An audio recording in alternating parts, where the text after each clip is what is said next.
અમે છીએ હાલ ગીરના પ્રવાસે જઈ રહ્યા છીએ હનુમાનગાળા. ખૂબ સરસ મજાનું આ સુંદર હનુમાનજીનું ધામ છે અને મારી પાછળ આ જે સંઘ છે એ બાળકોની સાથે આવી રહ્યો છે. તો કંઈક એવો છે, પ્રકૃતિની સુમસામ જગ્યા છે અને ગીરનો આ સુંદર મજાનો પ્રવાસ એક વખત કરવા જેવો ચોક્કસ. એવું? અરે વાહ, પ્રવાસની આ પ્રવાસની જ કંઈક મજા છે.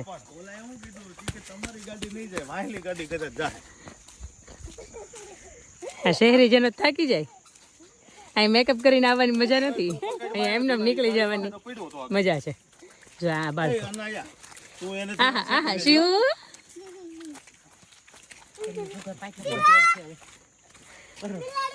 મંકી બોલાવ, આવ કે મંકી બોલાવ. નીચે ચાલુ છે અને આવી રીતે ટીંગાવા નથી કરવી. ચલો આવો, આવી જાઓ, છપ છપ છપ છપ કરો. અરે વાહ, જય હનુમાન જ્ઞાન ગુણ સાગર, જય કપીસ તિહુ લોક ઉજાગર, અંજની પુત્ર પવન સુત નામ, મહાવીર વિક્રમ બજરંગી, કંચન વરણ કુંડળ કુંચિત કેશા, હાથ બ્રજ ઓર ધ્વજા બિરાજે. બરાબર, બાળકો થાક્યા છે ને આખરે અમે જે હનુમાનગાળા જે આશ્રમ છે ત્યાં સુધી આવી પહોંચ્યા છીએ.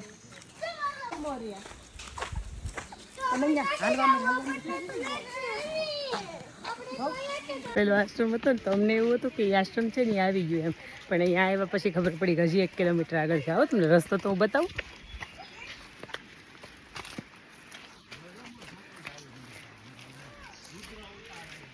ભૂત પ્રકૃતિનું સૌંદર્ય, નીચે સરસ મજાની ધમધમતી નદી અને એની ઉપર જે શિરવાણ ફૂટી રહ્યા છે એ દ્રશ્ય છે, અદ્ભુત દ્રશ્ય છે. આવો છેક સુધી ગયા પછી હું તમને કહું કે અહીંની કહાની શું છે.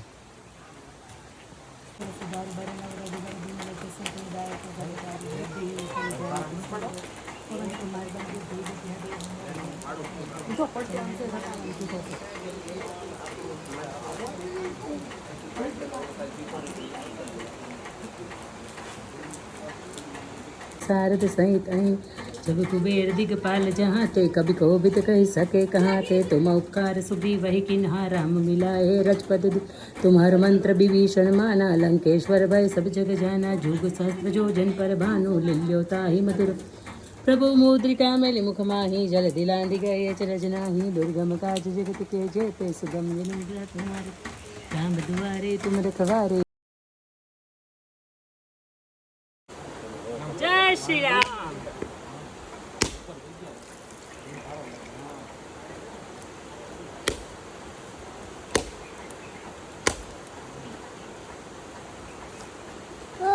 જય શ્રી રામ.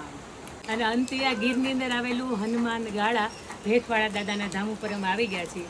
અહીંયા જે હનુમાનજી બિરાજમાન છે, ખૂબ 5 ફૂટની હાઈટના હનુમાન દાદા અહીંયા હશે ગદાની સાથે.